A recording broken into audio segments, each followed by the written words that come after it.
Yes, I am. Okay, so we can go ahead, Moshe. Vijay, can you hear us? Yes, I can hear you perfectly. Okay. So Vijay Kumar is a Dean of Engineering and, at Penn, and a very distinguished roboticist. He's going to tell us more about flying robots. His bio is in the program. We've been trying to work through the weekend to get this technological setup to work, and hopefully it will work. And Diane will be flipping the slide. So Vijay, everybody's waiting for your words of wisdom. Thank you. Thank you. Thanks, Moshe, for inviting me for this wonderful occasion. And I'm so sorry I couldn't be there physically with you, but I'm there through whatever device you're seeing me, and also in spirit. And I'm so grateful for Moshe and others for making this possible. So what I wanted to do is to tell you a little bit about the work that my students and I are doing in aerial robotics, and then perhaps touch on the theme of the conference on where the future of work is going. And I think this is such a topical conference. It is so urgent and important that we discuss this today. So I'm grateful again for Moshe and others to have organized this conference today. So let me first start by telling you about unmanned aerial vehicles and a chart that I used to use in 2010, which shows the exponential growth of UAVs with growth in GPS. And this is on slide 2, which starts with virtually no vehicles in 1980 and all the way in 2010 to over 10,000 vehicles. And of course, this exponential growth has continued. It was in 2007 that we started working with the current generation of quadrotors, robots with 4 rotors, independently controlled motors, propelling the robots in all 6 directions. And then I want to fast forward, if you go to the next slide, to show the picture in 2015, 5 years later, where aerial robots were no longer something used just by the military or by a few hobbyists, but they literally entered our homes. Now it's a big consumer industry. The FAA says it's a $15 billion industry projected to grow to $25 billion by 2020. And I think they're off in this projection. It's going to be at least $10 to $15 billion more. The thing that's exciting to me is that it's transcended military applications and simply photography to things that are really important to our economy, to our society, things like agriculture, construction, infrastructure inspection, and so on. Before I tell you about this, on the next slide, I want to acknowledge some of our funding partners, which come both from industry and from academia. And I'm also required by our lawyers to tell you about the conflicts of interest I have in spin-off companies that I've started from my lab. First, KML Robotics that was acquired by Qualcomm last year. And then we do applications to agriculture, aerial mapping. This is actually a company that's based in Pittsburgh. Exin Technologies that does asset mapping, logistics, and then intelligent social robots, which is the Flown. And I'll tell you a little bit about this as we go forward. And part of the amazing turn of events over the last 5 years in terms of computing and associated technologies is that we've been able to improve the efficiency of the lab-to-market pipeline. If you go to the next slide, so this is a new facility we've built where my lab now is located, which is now home to 18 companies, including 2 drone startups and 4 robotics companies. This was not the case 5 years ago. In fact, 10 years ago, roboticists like Manuela and myself used to bemoan the lack of industry foresight and lack of investment in this area. And now we're getting a lot of attention. So it's really quite amazing. If you go to the next slide, I want to tell you where we started from remotely piloted vehicles, which is technically the term used by the military for drones. And I want to say we're just getting started, even with all this interest in drones and in remotely piloted vehicles and unmanned aerial vehicles and what we call aerial robots. And I think we're just getting started. The interesting thing to me is that the gap between what we call industry and what we call academia is shrinking. And as academicians, we have to now work even harder at defining research problems which will guide industry going forward. And so to me, Those of you who do robotics will remember the 4 D words that characterize robots. Therefore, dull, dangerous, dirty, and dumb tasks.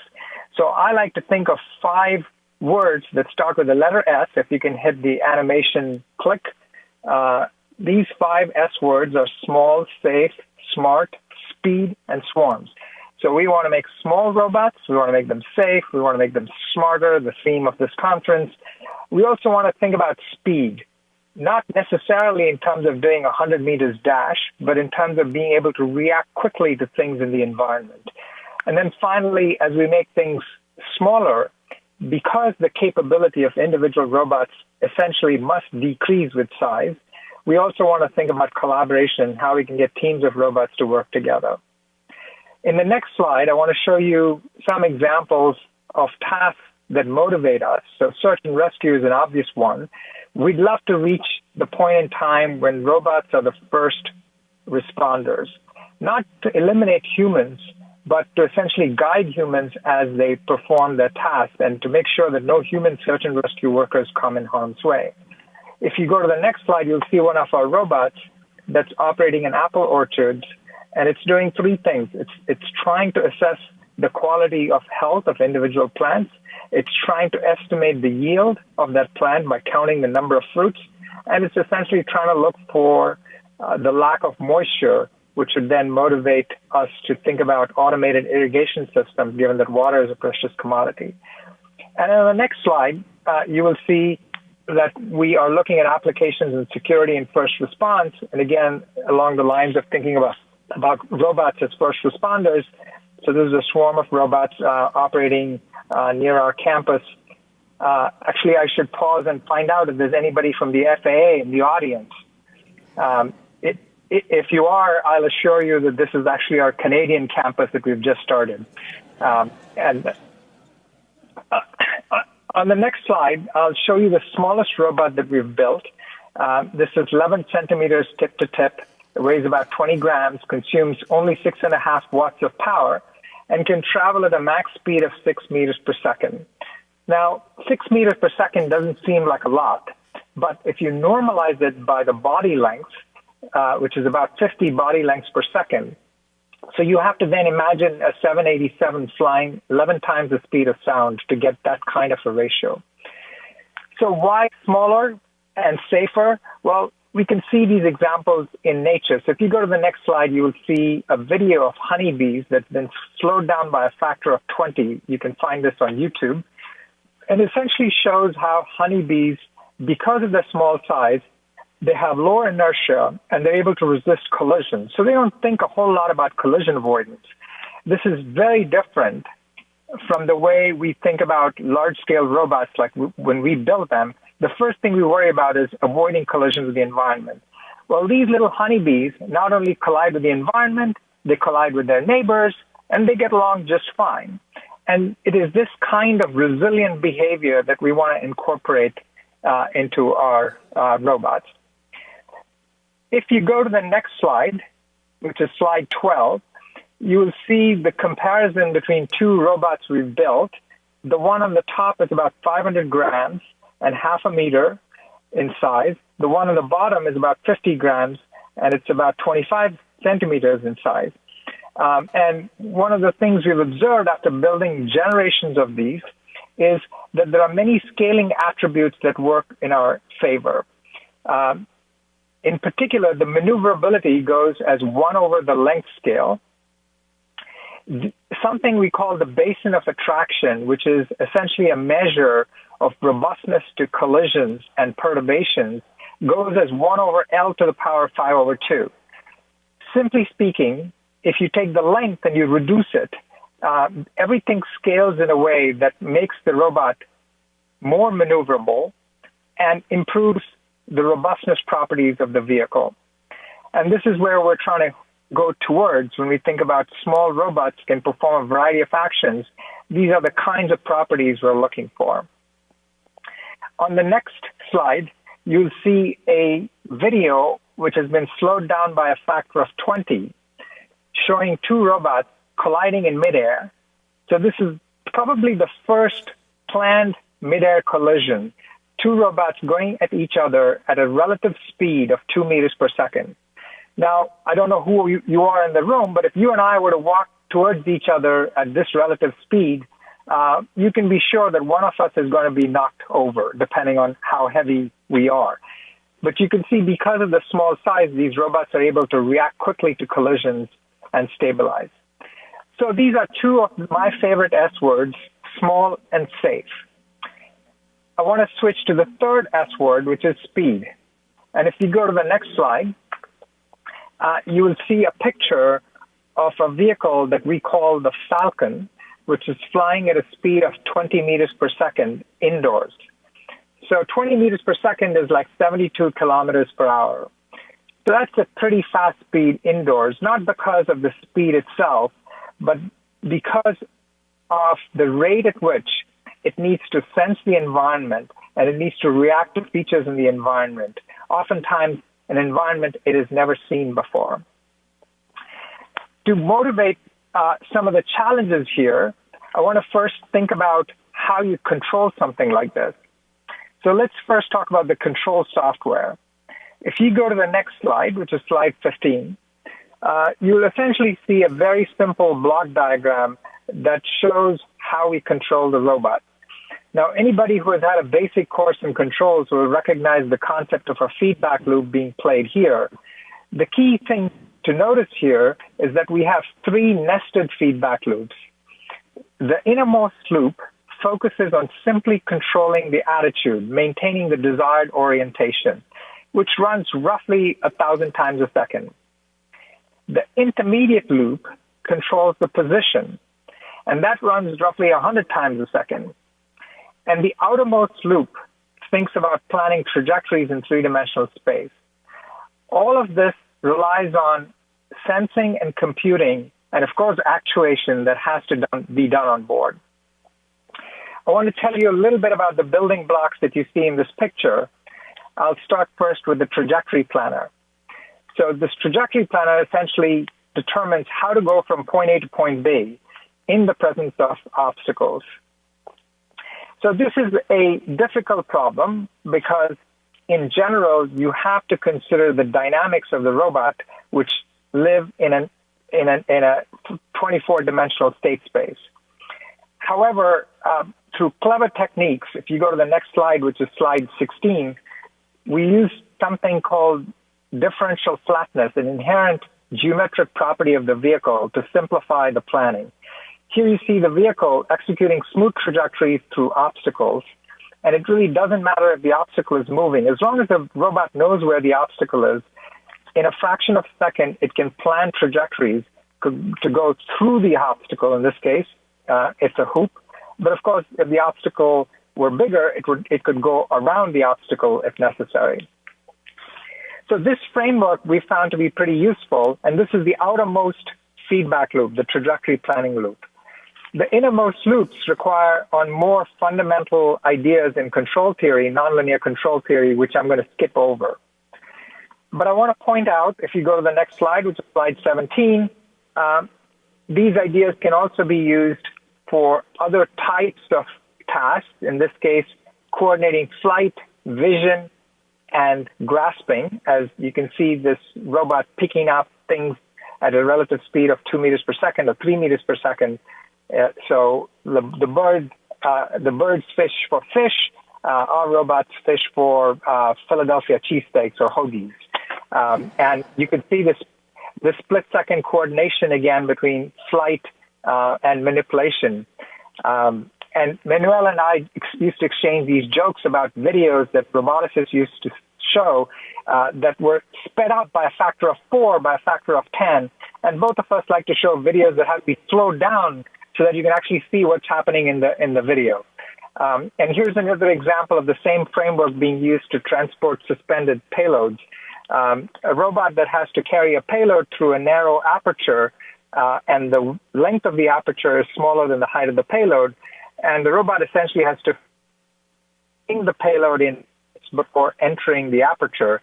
It does this using a combination of model-based approaches and iterative learning approaches.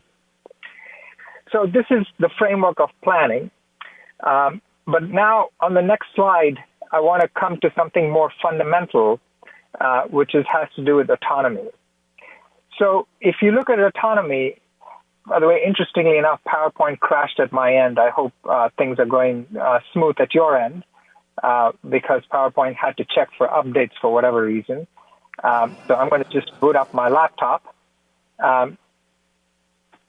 So I'm now, I want to move towards, so that was slide 19, which talked about perception and action. And I want to go to slide 20, which tells you how we think about perception action for a fast-flying robot. So this slide has a couple of animations. On the left side, you see all the sensors we typically use. GPS, which is generally not available, especially if you're operating indoors or enclosed to tall structures. We use laser scanners when available, pressure altimeters that tell us what the height of the robot is, stereo cameras that are able to map the area in front, a downward-facing camera that's looking down to measure properties like optical flow, and then an inertial measurement unit that's measuring linear accelerations and angular velocities at speeds of about 200 times a second. So if you hit the click button, you will see that these measurements are then abstracted using different types of software interfaces to estimate the velocity, to estimate the altitude, and to also estimate the orientation of the vehicle. If you again hit the space bar, you will see all these pieces of information that come from disparate sensors with different types of noise characteristics being fused using a common filter. Because the sensors themselves are such that the observation models are nonlinear, and because the noise properties are not Gaussian, we use a variant of the common filter called the Unscented common filter. So this operates at the rate that the highest sensor operates, which in our case is the IMU. So it operates at 200 hertz. If you hit the space bar, you will see the common filter driving our controller, which runs at 100 to 200 hertz. And if you hit the space bar again, you will see the ability to build in parallel a local map that tells the vehicle about features in the environment in the neighborhood of the vehicle. And if you hit the space bar one last time, you'll see that local map being used for planning. And this is, again, I want to remind you, just a local map. Your average sensor can only operate with a limited time and distance horizon. So if you're looking, for example, at a stereo camera, you're going to be hard-pressed to see beyond 10 to 20 meters, which means the map is local. And since you don't know what's at the end of the map, you have to plan trajectories anticipating that at the end of the map, you might encounter a brick wall and you have to come to a stop while traveling at 20 meters per second. So this raises some interesting questions and challenges. If you go to slide 21, I want to show you a video that illustrates some of these challenges. So here you see an office environment, and the robot is being commanded to go to a point that's roughly 45 degrees from the x-axis towards the... From an unknown map, the robot uses this sensor to build the map while planning in it. I'm sorry, can you mute the video, please? Thank you. So the robot is, that was my student narrating the video, but I want to do it in a different way. So the robot is being asked to go to the top right-hand corner of the screen, but because it has a limited field of view, it only knows the world inside that rectangular box that you see here. So if you hit the space bar, the video will start playing, and you'll see the local map that's being generated, as well as the blue trajectory that's being planned in a finite horizon. And you can see this trajectory being updated every 5 hertz, and this receding horizon framework allows it to quickly converge to safe trajectories while achieving the goal. This is now an outdoor experiment in the presence of trees. It's been asked to go forward at a speed of 20 meters per second, And you will see it never actually gets to that. It only gets to 19.2 meters per second. At every point, it's finding a safe trajectory to fly in. Now you should see an indoor test in a simulated environment, obstacles, whiteboards, and noodles strung across our lab, and it's flying through this three-dimensional environment at a more modest speed of 3 meters per second.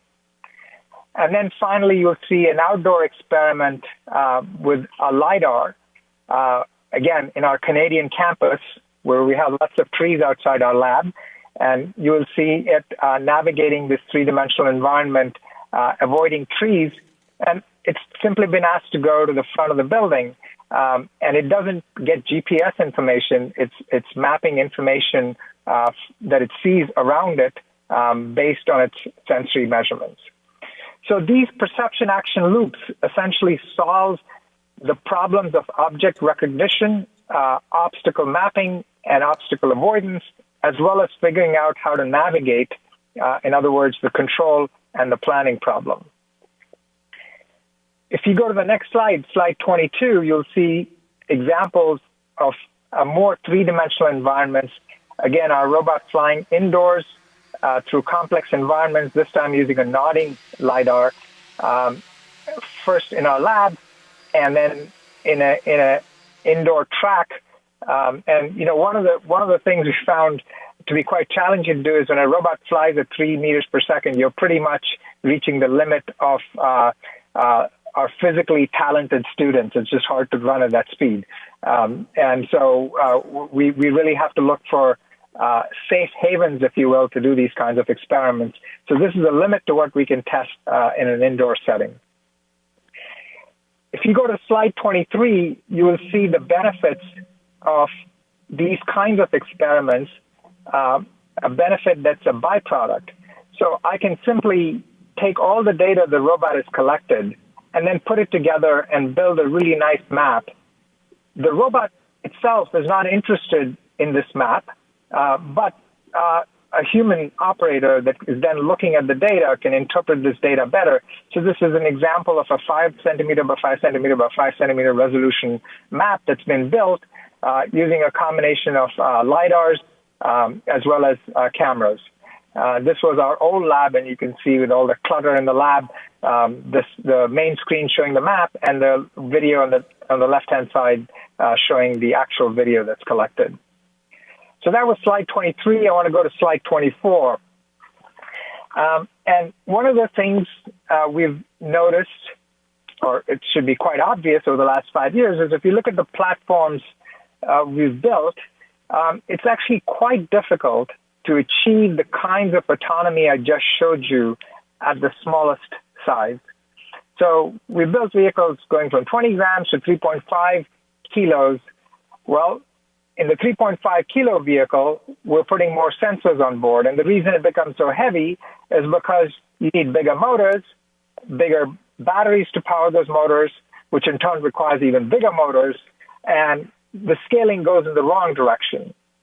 So the videos I showed you earlier of robots bumping into each other have very few sensors and therefore limited autonomy. So this is a trade-off that we're desperately trying to crack. So one thing we asked ourselves is it possible to get lightweight sensors and lightweight computers that are also inexpensive that we can use to power our robots? So if you stop to think about this, you'll find the solution probably in your pocket, a smartphone. So if you go to slide 25, this is when we hit upon the idea of a Flown, which is a smartphone powering a drone, a flying drone.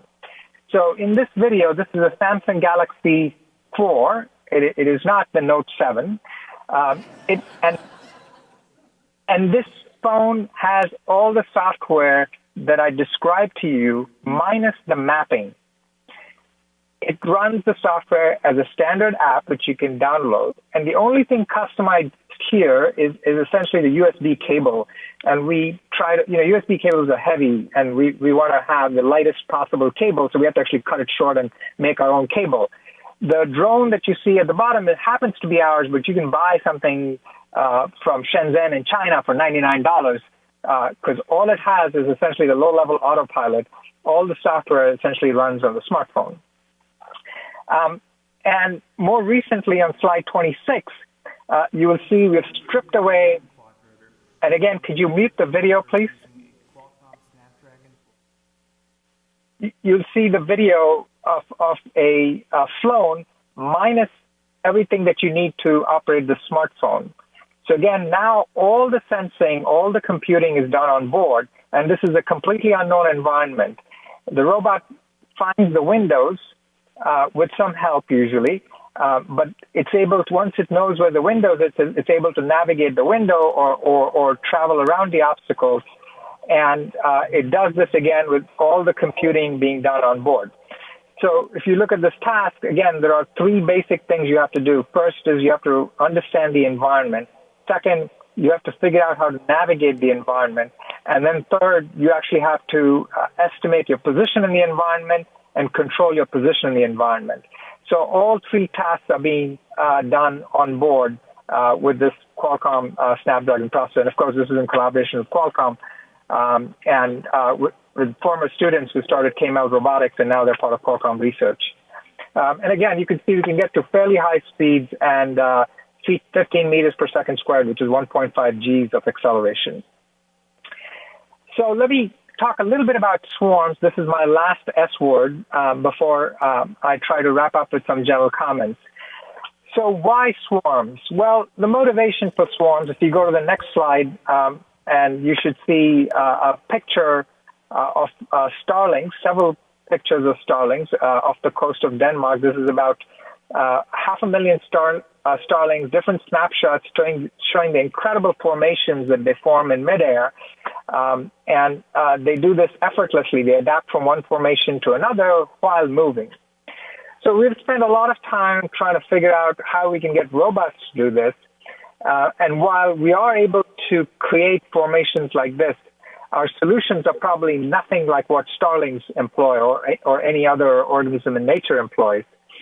So I want to just show you a video that illustrates it. So if you go to slide 29, you'll see a video of formation flight showing just 4 robots changing the shape while they move from point A to point B. And we do this using a combination of, and then soon you'll see a video with 8 robots, again, changing the shape, rectangles, circles, ellipses, straight lines, and so on. And all they're using from the human operator is a command of what the shape needs to be in 3 dimensions and how that shape needs to change as a function of time. So you can imagine if you are someone who studies computer-aided geometric design or computer graphics, you know how to specify shapes, you know how to morph these shapes. Those are the commands you need to provide. And the software is agnostic to how many robots are there and the identity of those robots. And all these robots are figuring out what position in the shape to take and how to avoid each other while taking that position. And this is a nice set of algorithms that scale with the cube of the number of robots. So not linear as we would like to have, but it turns out it's not much worse. So with this kind of machine, we can do something like machinery. We can do something like 100 to 1,000 robots without a lot of difficulty. So we're very interested in this, but I want to go to slide 30 that illustrates where we want to go. So these are little robots. They don't care about order n cube complexity. They don't care about avoiding collisions. You will see them navigating an obstacle field. Admittedly, it's only 3 robots, but this is something that can scale up to 1 million robots. They are worried about getting their goal. They withstand periodic collisions with their neighbors, and they're able to navigate a fairly complex field given their limited abilities. So this is the direction we want to go in, really using bio-inspiration to build smaller vehicles to enable safe swarms with limited coordination. One of the lessons we've learned, of course, is that the more you coordinate, the more the complexity of the software, and then that in turn requires more sensing, and then that in turn drives up the size and scale, which then makes it harder for designing smaller robots and safer robots. So that's the direction we want to go in. So let me wrap up with a few concluding comments which are connected to the theme of the conference. So I want to go to slide 31 and enumerate some of the challenges that I think we face, not only in the science and technology research and development community, but also as members of the society we live in. So the first challenge we face, which is really also an opportunity in addition to being a threat, is what I call democratization of science and technology. One of the reasons I think robotics has been so successful in the last decade is because it's become very easy for relatively naive people to enter the field and learn as they enter the field. This is the opportunity. I personally believe we're attracting the best talent to this field, and I feel proud of the fact that we are in this community. But there's also a threat, and the threat comes if you click the space bar and go to the next slide, is illustrated by this cartoon, which shows, I think, two important points that this conference is about. First, the opportunity. The opportunity is that before the invention of the wheel, only the few people could get a ride. Now, everybody can get a ride after the invention of the wheel. That's the opportunity. The threat, of course, is that one person can do the job that formerly used to be done by four people, right? And we're seeing this anytime there's a technology, there's a disruption caused by technology, jobs get displaced. Let's go to the next slide. This has, of course, happened before. The best example I can think of is farming, where in a space of 100 years, the efficiency of food production, while still not at desirable levels, has improved dramatically. 100 years ago, the average farmer used to feed 3 people. Today, the average farmer feeds 200 people. This is amazing.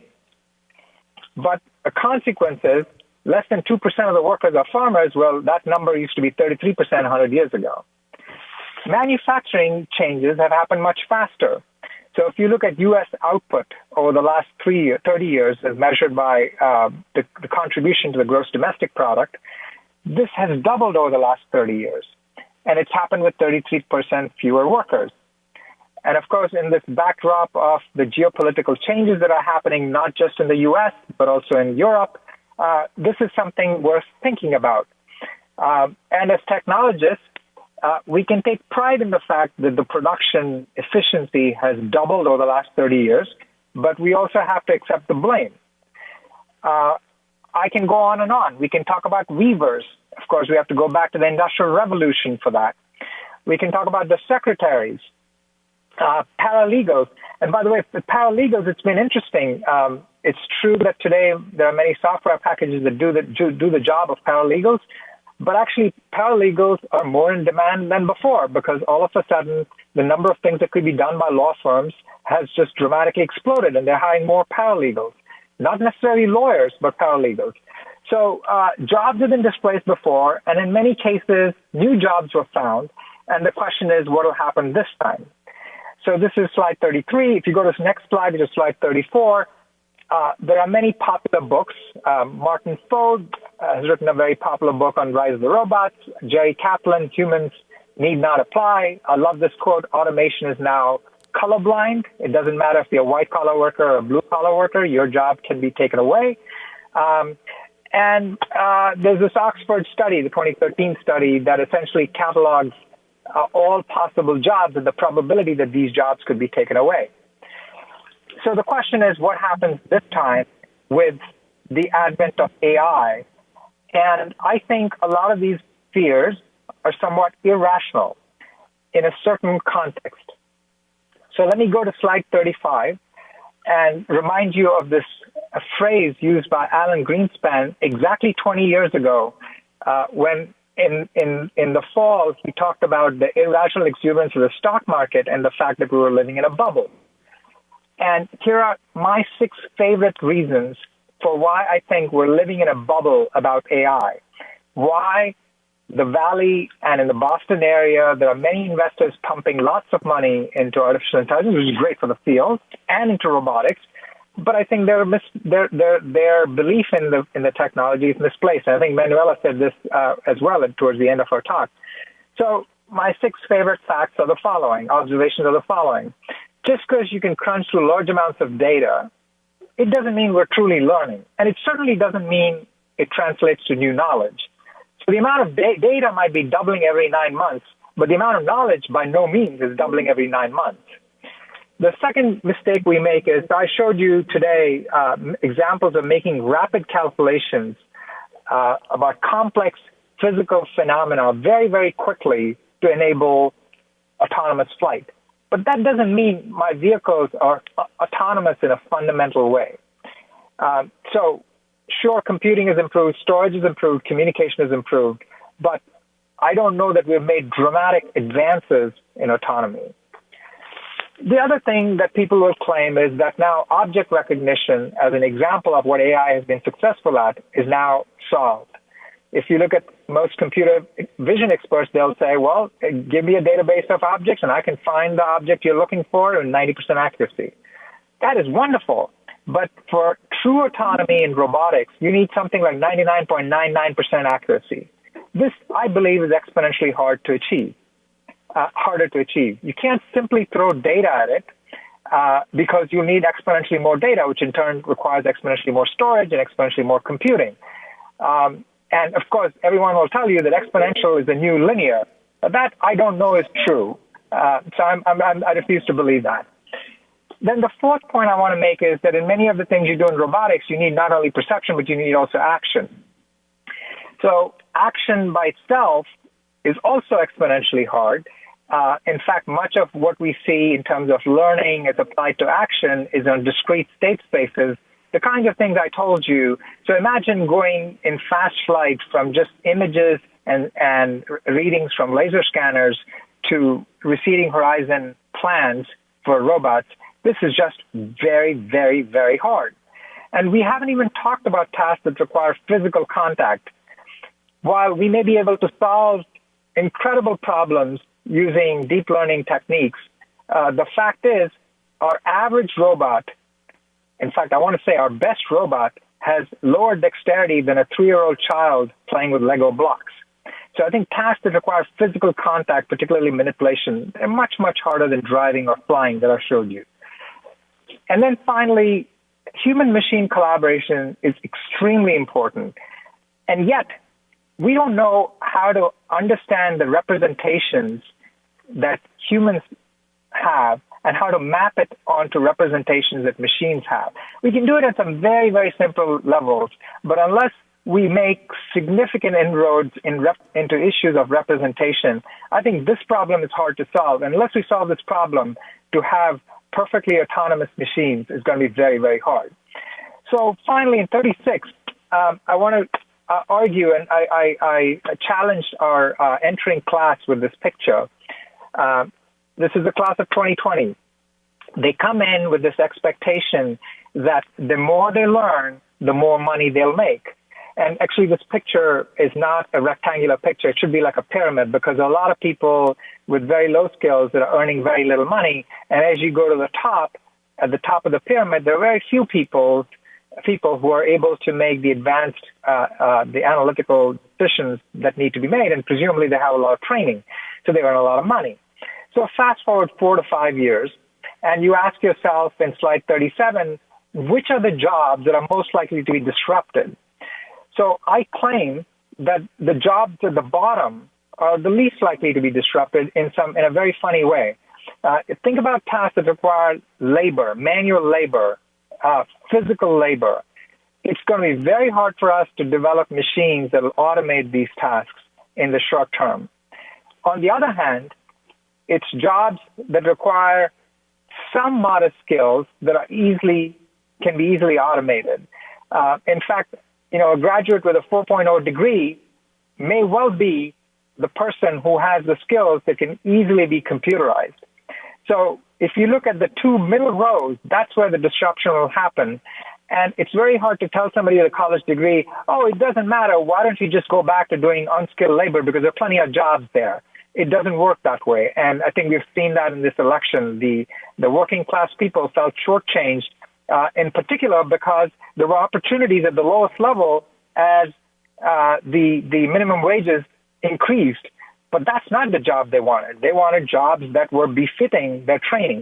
And I think this is something else that our community needs to work harder at. And then finally, on slide 38, I just want to conclude by saying there are huge opportunities for efficiency. If you think about logistics, both civilian and military, agriculture, applications and security. So that's the reason I am optimistic. I think there'll be more jobs created and that'll be good for all of us. And then a couple of things I'm pessimistic about. We pay a lot of attention to cybersecurity. I think the problems are going to intensify as we think about the combination of the cyber and the physical, where there are opportunities to compromise not only the network, not only the computer systems that drive our autonomous systems, but also the physical sensors and the physical actuators that drive flight. Privacy and incorporating social norms into algorithms, I think this is going to be a huge challenge, particularly for autonomous systems, but in general for AI. And then finally, power. Flight is an expensive operation in terms of power. Everyone who promises, including Uber, powered flight for everyone using electric motors is basically flawed in a fundamental way. Batteries don't have the specific power or the specific energy to lift people with any degree of efficiency. So we have to think at some point about fossil fuels. And this is a startup I'm working with called Jetoptera that's actually thinking of small flying cars with small turbines that can lift between 50 to 75 kilos. So you need something that's completely different than the kinds of vehicles I showed you to solve the power problem.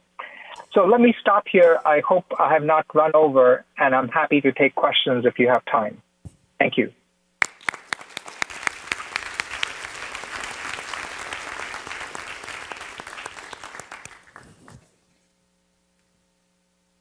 We have time for a couple of questions.